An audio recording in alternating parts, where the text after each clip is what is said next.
Yeah, I mean, I really like that. Again, I love that kind of insight, Paul, where you can tell Brendan Rodgers at half time has got his players say, don't panic.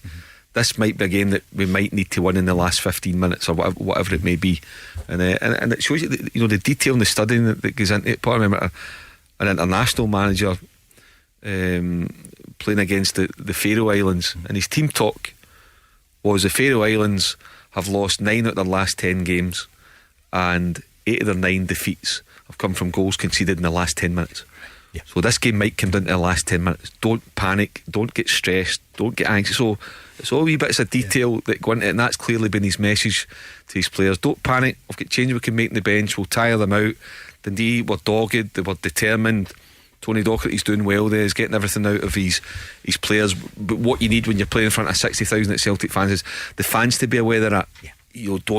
Just stay calm, and eventually Celtic got their rewards, because that can become a pressure of its own, with 60,000 of your own fans. Particularly when in your previous home game you've drawn 0-0 against St Johnstone, who were bottom of the table. You bounce back to beat Rangers.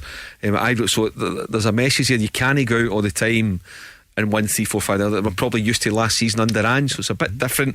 We're getting used to Brendan Rodgers. Brendan Rodgers says his clear message has been up the tempo, let's just go a wee bit more at them, but be patient, it'll come. And that's what happened. Here's a little bit more from him about the game. Yeah, I think that's the different challenges you have in the game. Sometimes the game is there's space to play in. Today there wasn't, but we found the solutions by the end of the game really well and created some really good opportunities. So but I think a special mention as well to the crowd, because you come in 0-0 at half time, and you're playing a sort of newly promoted team. There could have been a bit of edginess, but there wasn't. They could see what the players were doing, stayed with them, and then we all get rewards at the end. Reo Hatate started on the bench and he came on. He was asked about the contract extension talks. Clearly, yeah, he's a very good player, but that's something between the club and his agent. I think the club have been obviously looking to tie that down for a little while. So hopefully there'll be movement on that, but there's no update. What's your take on Hatate? What do you think? As a player, he's so important to Celtic. I think Brendan Rodgers, he says it's up to the club, but I'm sure he'll be on at the club to make sure they get this done. There's no doubt. It's been a bit of a stop-start season with injury, but when he's fully fit, Paul, he's he's a top midfielder. He's got everything. He's got a real good range of passing. He can get about the pitch and he can score goals. So yeah, I'm sure Celtic will be absolute desperate to get him tied down to a new contract. And he was nearly your player of the year last season, wasn't he? He was one of the contenders. He's brilliant, he's dynamic. Paul, and Celtic have missed him. I think and maybe Callum McGregor misses him as well. So I think that having him back, I think you'll see Celtic. Now obviously hell of a game tomorrow night. Maybe he's not ready to go and start the game. Maybe he is. Maybe Brendan Rodgers would rather have him on for the first hour than not. But he's an important player, and in the transfer market he's a massive asset. So I think Brendan Rodgers has a bit of work to do to.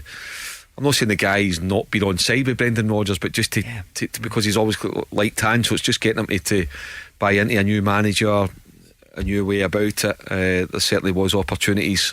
Clubs were looking at him. No doubt that turned his head for different reasons.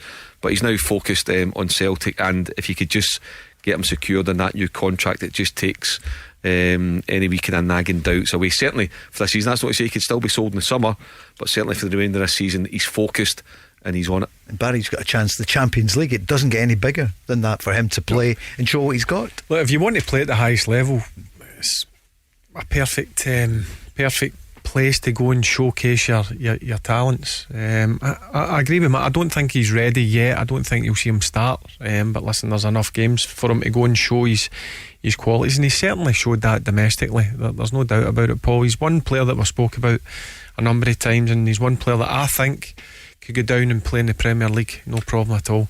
He's the kind of player I can see Postecoglou coming in for. You feel that shadow's there. It strikes me it's been one of these. Barry would know better than me that maybe I can have an unwritten rule between Postecoglou and Celtic. You don't come for any of our players just now. Don't come for them for a year. Don't unsettle them. But see next summer, I wouldn't be surprised to see Ange Postecoglou try to get one or two Celtic players. I think Hatate would be top of the list, and rightly so.